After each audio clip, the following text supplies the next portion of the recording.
Hola, bienvenidos al tema 5, Sistemas operativos en aplicaciones industriales. Muchas veces, en la informática industrial tratamos de resolver problemas industriales de complejidad moderada mediante un dispositivo programable sin muchos recursos, como puede ser escaso espacio de almacenamiento o capacidad moderada de procesamiento. Para este tipo de aplicaciones, lo habitual es que el programador realice todo el código que se ejecutará en el sistema. En ocasiones hay problemas industriales cuya complejidad es superior, bien porque el algoritmo a utilizar resulta complicado o porque el hardware que se debe gestionar es complejo. En estas ocasiones suele ser habitual utilizar un instrumento que ayude al programador a realizar la aplicación.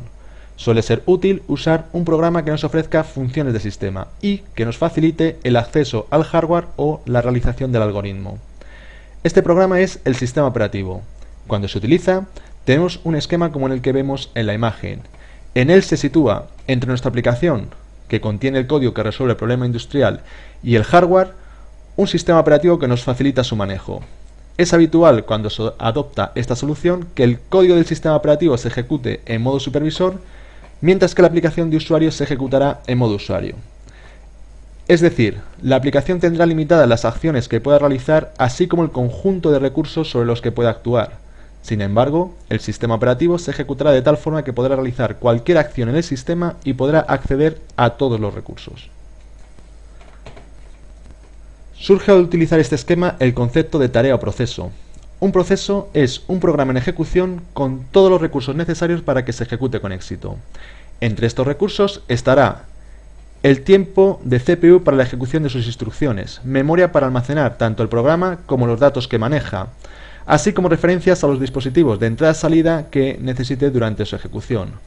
Por lo tanto, el proceso tendrá zonas de memoria asignadas para el almacenamiento de sus datos y de su programa desde el comienzo de su ejecución hasta la finalización. Un proceso, desde que se lanza su ejecución hasta que finaliza, pasa por una serie de fases. De forma general, podemos distinguir dos casos: fases en las cuales se encuentra ejecutando instrucciones, que en la figura aparecen representadas en rosa, y fases en las que se encuentra a la espera de recibir algún dato o servicio de un dispositivo de entrada-salida, representadas en la figura en color azul. La fase de ejecución de código se caracterizan por utilizar exclusivamente la CPU para la realización y la ejecución de las instrucciones. Las fases de espera del dato o servicio de un dispositivo de entrada-salida se caracterizan porque el procesador no puede ejecutar instrucciones debido a que necesita el dato o servicio solicitado para poder continuar. En el ejemplo representado en la imagen se observa cómo el proceso comienza con una fase de ejecución de instrucciones, hasta que llega un momento en el cual necesita de un dato o servicio de un dispositivo de entrada-salida para poder continuar. En ese instante, deja de ejecutar instrucciones y se queda en espera hasta obtener el dato o servicio. El procesador, por lo tanto, deja de estar utilizado, ya que no puede ejecutar instrucciones. Una vez que obtiene el dato o servicio, vuelve a ejecutar instrucciones durante un periodo hasta que vuelva a necesitar de otro dato o servicio. Así continúa hasta que finaliza la ejecución de las instrucciones y con ella finaliza el proceso. Utilizando el concepto de proceso, podemos clasificar los sistemas en función del número de procesos que en cada instante pueden estar simultáneamente en ellos. De esta forma tendremos sistemas monoproceso o monotarea, en los cuales el número máximo de procesos que puede haber en un instante es 1. Estos sistemas se caracterizan porque en cada momento habrá un único programa cargado en memoria en una fase intermedia de su ejecución. En el caso de que queramos que nuestro sistema ejecute dos procesos, estos tendrán que ejecutarse uno a continuación del otro. En la imagen mostramos este caso en el cual queremos que se ejecuten dos procesos que tienen un comportamiento individual como el que vemos en pantalla. La ejecución de ambos procesos será como vemos en la imagen, uno a continuación del otro. Como conocemos, en los instantes representados en azul, el procesador se encuentra inactivo, ya que no puede ejecutar instrucciones por encontrarse a la espera de un dato o servicio para poder realizarlo. Por otro lado tenemos los sistemas llamados multitarea, que son aquellos sistemas que permiten tener varios procesos en puntos intermedios de ejecución simultáneamente. Tendremos pues, en un mismo instante, varios procesos con sus datos e instrucciones cargados en memoria, listos para poder ejecutar sus instrucciones en el procesador. Este tipo de sistemas tiene una ventaja con respecto al anterior, y es que permiten que cuando un proceso realice una petición de un dato o servicio a un dispositivo de entrada-salida, el sistema pueda aprovechar que la CPU queda sin uso para ofrecérsela a otro proceso que se encuentra en el sistema para ejecutar sus instrucciones. Por lo tanto, ante el mismo ejemplo anterior de dos procesos que queremos que se ejecuten en el sistema, el comportamiento del sistema multitarea será el mostrado en la imagen. Vemos que en ciertos instantes se solapan accesos a dispositivos de entrada-salida de un proceso con ejecución de instrucciones de otro proceso. De esa forma tenemos la ventaja de un mayor aprovechamiento de todos los recursos en cada instante, así como una disminución en el tiempo total necesario para la ejecución de ambas tareas. Obsérvese asimismo que la tarea 2 comienza a ser procesada en ese sistema mucho antes que en el sistema monoprocesador. Al repartir el tiempo de ejecución de instrucciones entre ambas tareas, da la sensación de que ambas van avanzando poco a poco simultáneamente. Es decir, durante unos instantes se ejecutan instrucciones del proceso 1 y durante otros instantes se ejecutan instrucciones de la tarea 2. De tal forma que mirando el comportamiento del sistema en un intervalo de tiempo, vemos que ambas tareas van avanzando. Este fenómeno es lo que se conoce como paralelismo de grano gordo, porque si bien es verdad que en ningún instante el procesador está ejecutando a la vez instrucciones de ambas tareas, sí que da la sensación de que ambas van avanzando. Tenemos, por tanto, la sensación de que se ejecutan en paralelo, aunque esa sensación sea falsa.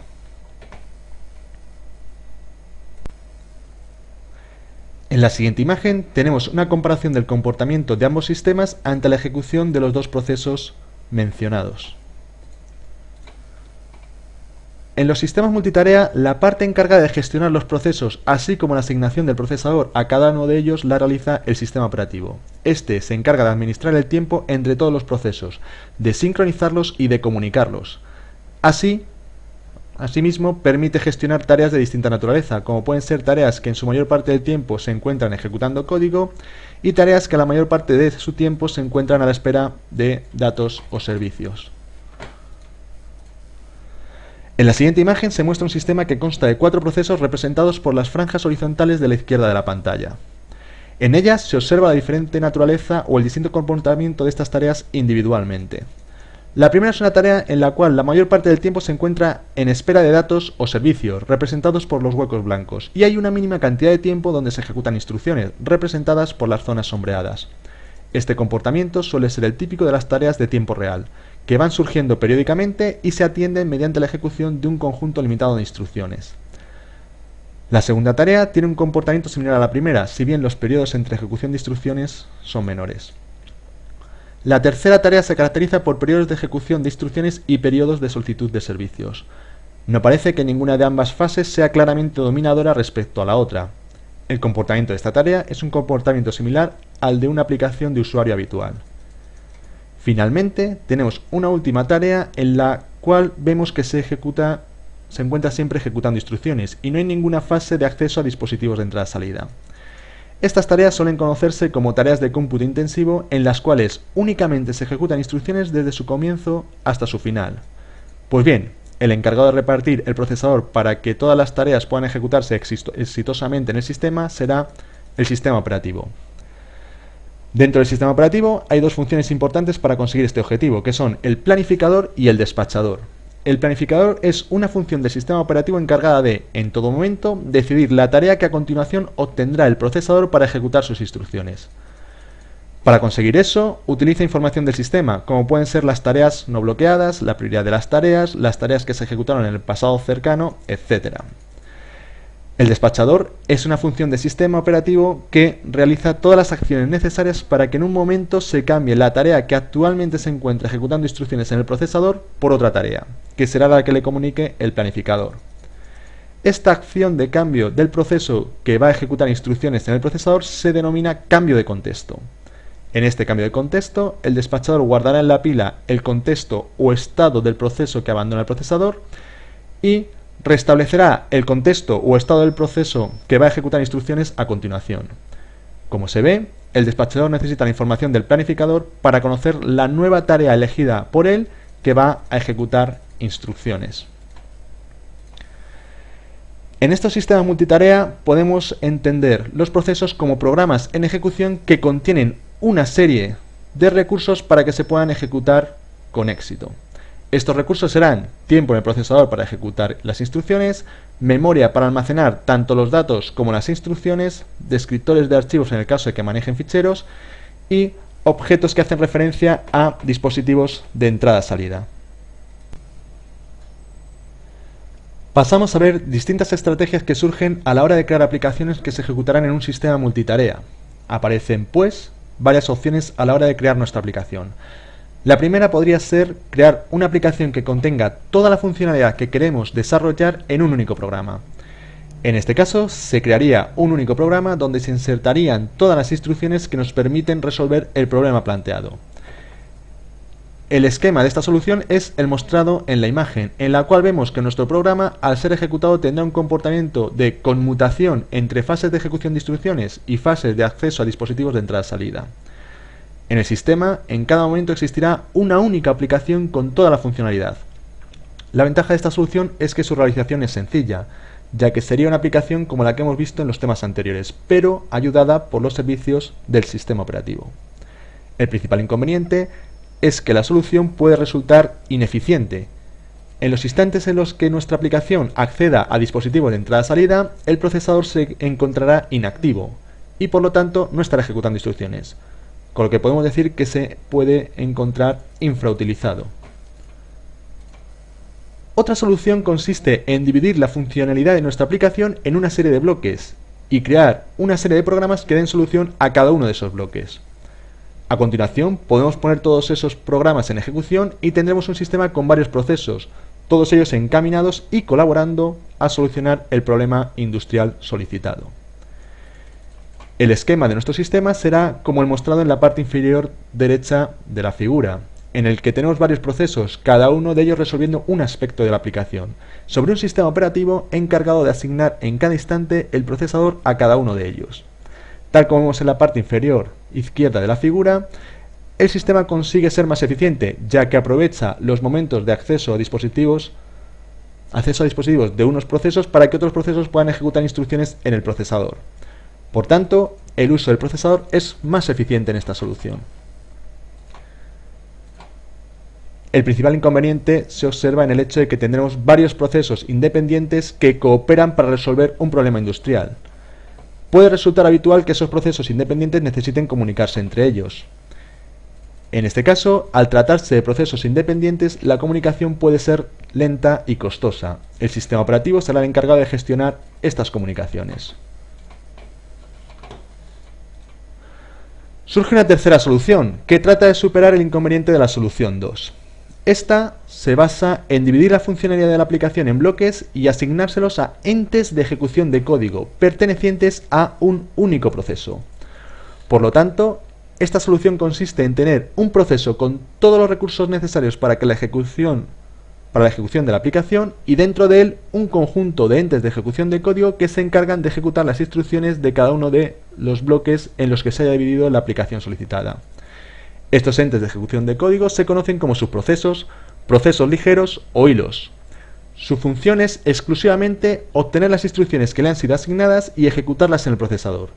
Para ello, utilizarán todos los recursos del proceso y unos recursos que son particulares de cada hilo y que se encuentran en su pila.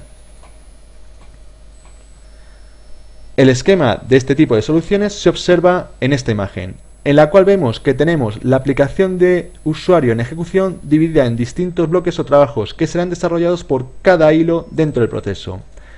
Esta solución mantiene la ventaja de un uso eficiente del procesador y supera el inconveniente de la comunicación entre los distintos bloques, ya que los recursos que comparten pertenecen al mismo proceso.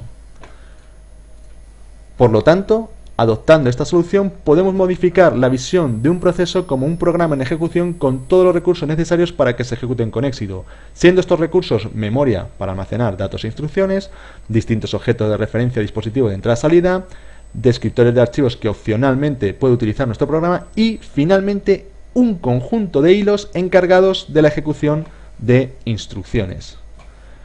Profundizando más en este concepto de hilo, podemos decir que se trata de entes cuya única función es obtener sus instrucciones y ejecutarlas. Todo proceso tiene como mínimo un hilo, que se crea implícitamente y que comienza ejecutando la primera instrucción de la función main. Un proceso puede tener varios hilos. Lo que define a cada hilo individualmente y lo distingue del resto de hilos del proceso es la pila y una serie de estructuras que mantiene el sistema operativo respecto a él. Por lo tanto, toda la información particular que mantiene un hilo lo guardará en su pila. En la imagen se muestra un esquema de una aplicación en el cual existen dos hilos, cada uno de ellos con un código para ejecutar. Estos hilos se encuentran dentro de un proceso que contiene todos los recursos necesarios para que la aplicación se ejecute con éxito.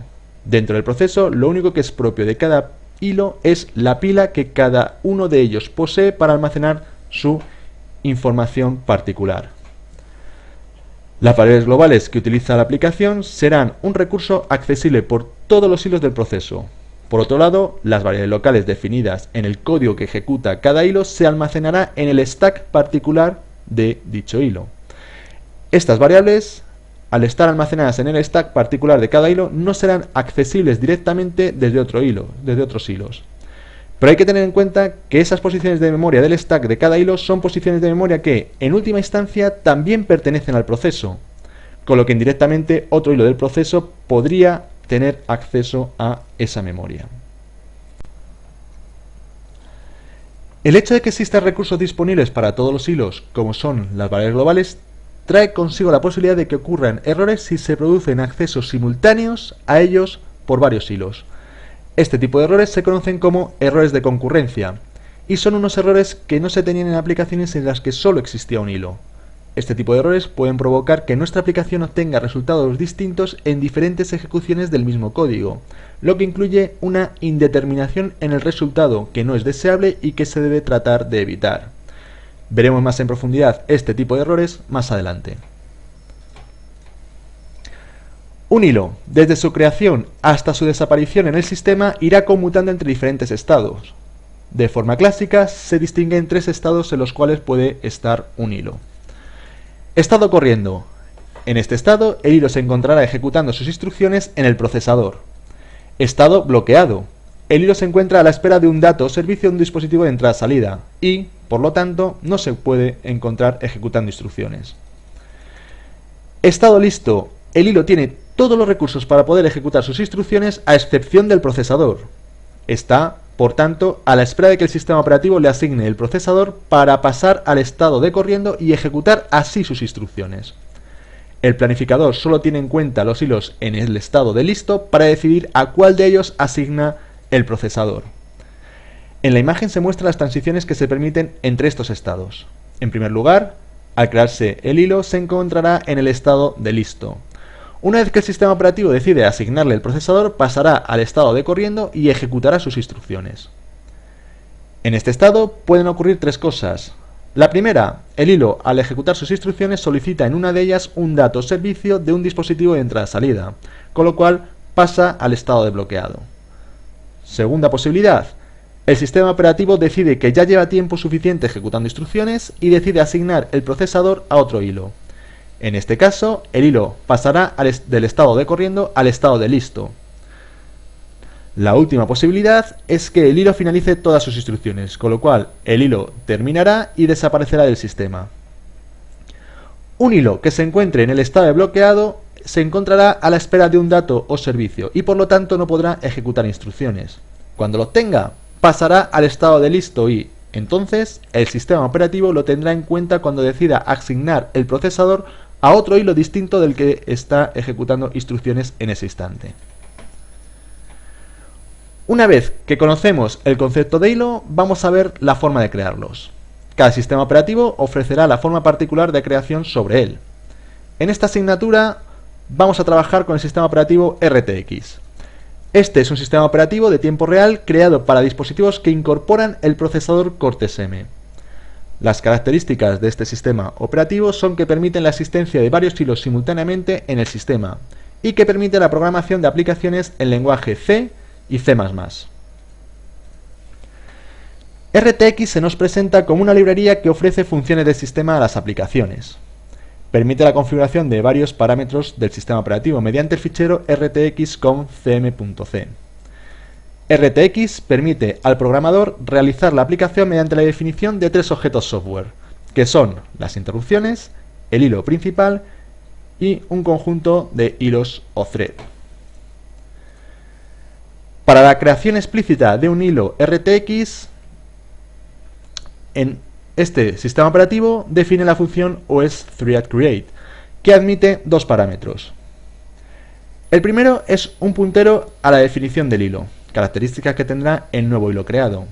Y el segundo, un puntero a una variable que se le pasa como argumento de entrada a la función donde se ejecutan las instrucciones que el nuevo hilo ejecutará.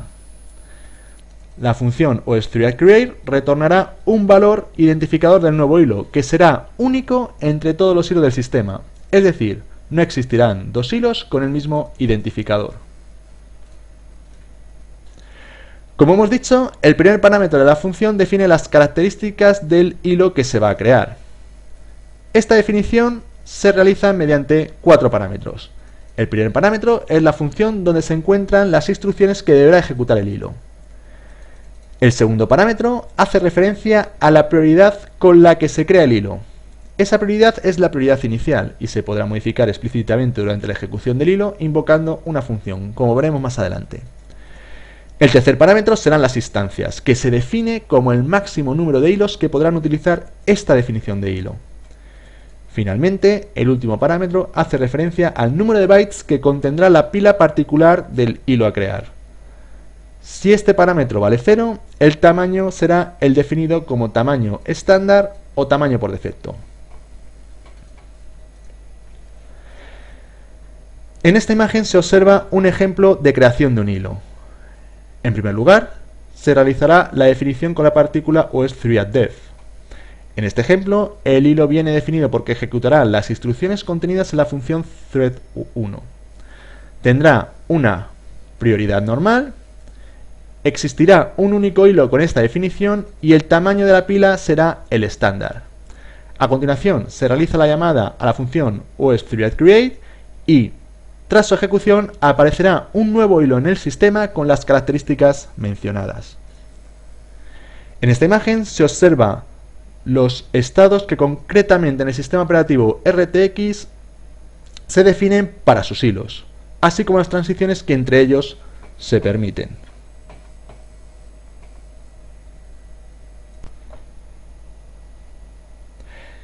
Existen un conjunto de funciones relacionadas con la creación de un hilo que son las mostradas a continuación. OSThreadGetID. Esta función retorna al hilo que la invoca su identificador. OSThreadTerminate. Esta función finaliza la ejecución del hilo que pasamos como primer parámetro. Ese hilo desaparecerá del sistema. OSThreadSetPriority. Permite la modificación de la prioridad del hilo que se le pasa como primer parámetro, que pasará a tener la prioridad que se expresa como segundo parámetro de la función. A continuación vamos a tratar el problema de concurrencia que se introdujo anteriormente.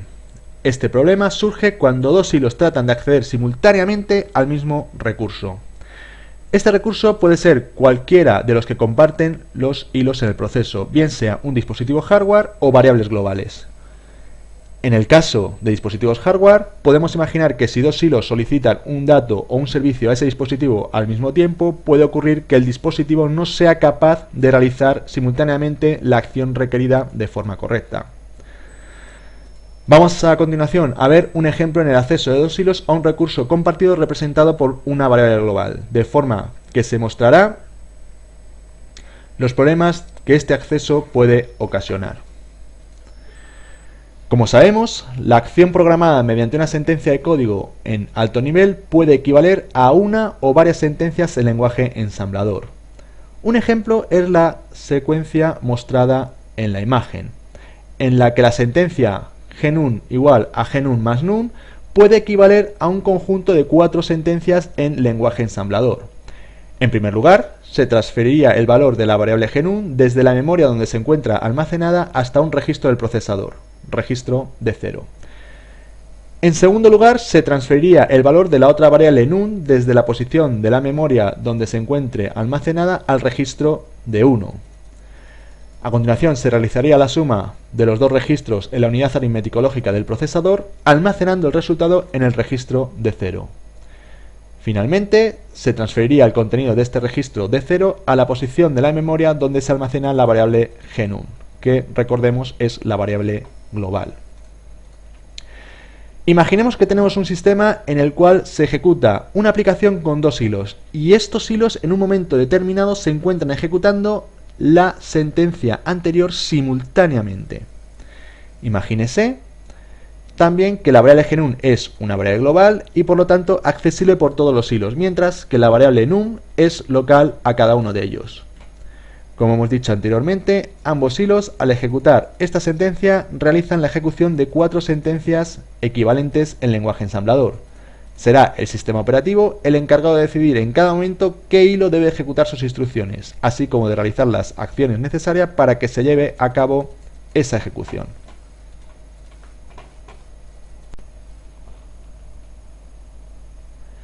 Supongamos que el valor de las variables es el mostrado en la figura.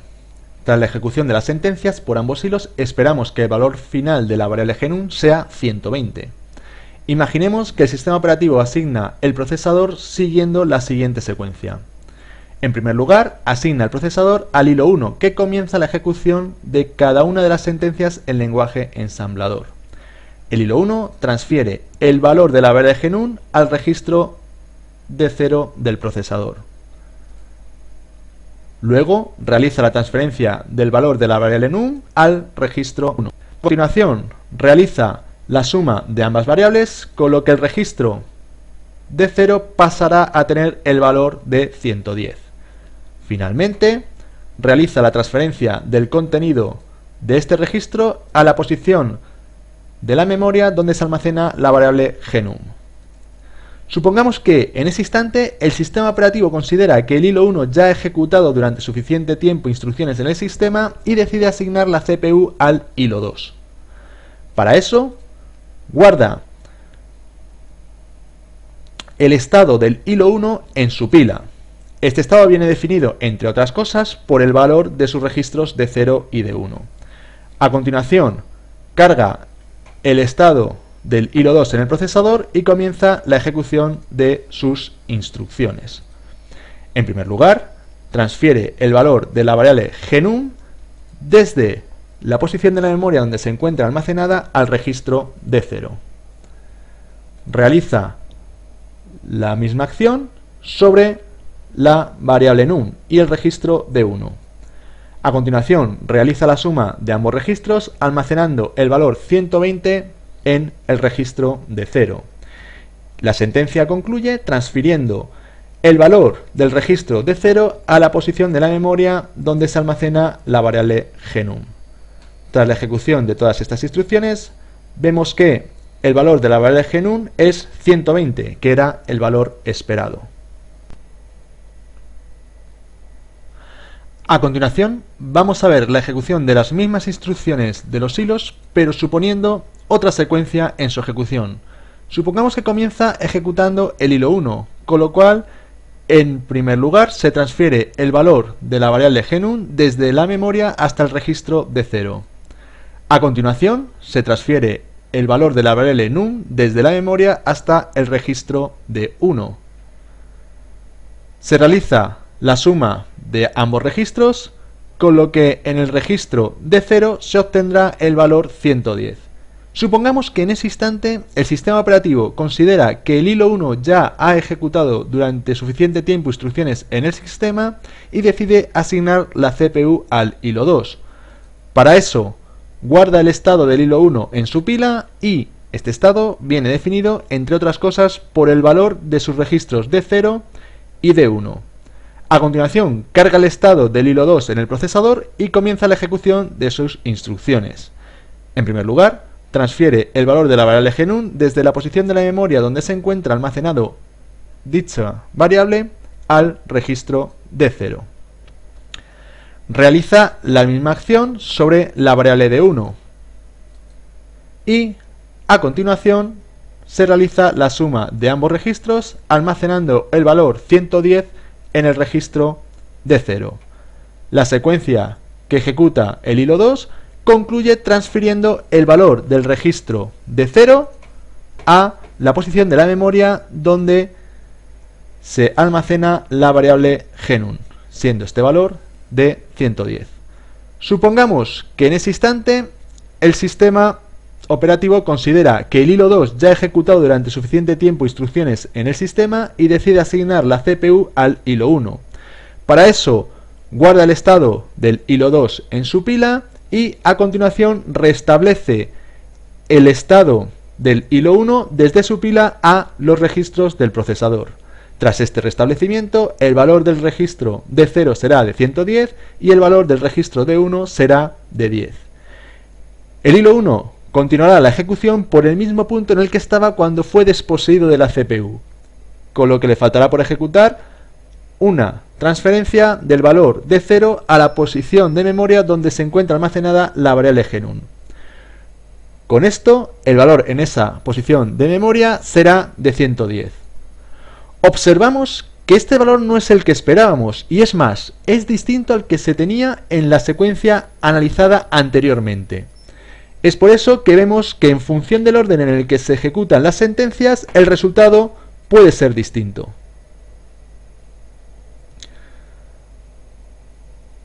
Es decir, ante la misma situación, nuestro programa puede dar dos resultados distintos en función del momento en que el sistema operativo decida cambiar el hilo que ejecuta las instrucciones, con lo que nuestro programa diríamos que no es fiable. Este fenómeno en el cual la ejecución simultánea por parte de dos hilos de sentencias que acceden a un mismo recurso y que pueden dar resultados distintos es lo que se conoce como problema de concurrencia, y se traduce en que nuestro programa se comporta de distinta forma ante la misma situación. Por lo tanto, nuestro programa no funciona de forma fiable.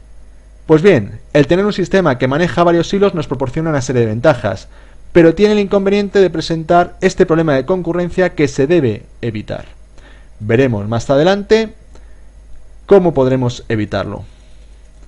Además, podemos analizar que en el caso de que cada hilo sea capaz de ejecutar todas las sentencias que acceden al recurso de forma consecutiva, el sistema se comporta de la forma esperada. Sin embargo, si se producen cambios en la asignación del procesador entre los diferentes hilos en mitad de la ejecución de estas sentencias que acceden al recurso, el sistema se comporta de forma no esperada. Por lo tanto, la forma de evitar estos problemas de concurrencia consiste en forzar que si un hilo accede a un recurso compartido, no se permitan cambios de asignación del procesador hasta que termine ese acceso al recurso. Como conclusión, en este capítulo se ha mostrado un nuevo esquema para realizar nuestras aplicaciones industriales basado en el concepto de hilos. Este esquema presenta una serie de ventajas, como son la compartición de recursos dentro del proceso, la rápida creación y destrucción de estos entes, así como una ágil conmutación entre ellos. Y por supuesto, la principal ventaja reside en que si uno de estos hilos se bloquea, el sistema puede detectarlo y asignar la CPU a otro hilo para que pueda avanzar ejecutando sus instrucciones. Además, se permite configurar con distinta prioridad cada uno de los hilos dentro de un mismo proceso, con el fin de adaptarse a los requerimientos de la aplicación. También aparece un inconveniente en el uso de este esquema de solución, que no se tenía al utilizar otros esquemas, que es el problema de concurrencia, visto anteriormente. Esto es, que si existe la posibilidad de que varios hilos accedan simultáneamente a un recurso compartido, nuestra aplicación se podrá comportar de una forma no esperada.